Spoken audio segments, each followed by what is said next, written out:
Mother Nature can teach us so much.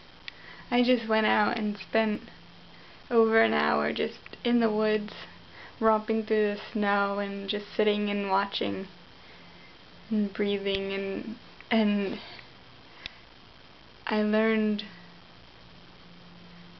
I saw what I was missing, and just like a lot of things. It's like we get so distracted and while we're moving around our lives, and we get distracted by everything and just pulled in so many different directions. And nature is just there, and it's like, just go back into yourself. Go back to yourself. Go back to your heart. Lose yourself in something and realize that you are within it and outside of it and all around it. Make new footprints.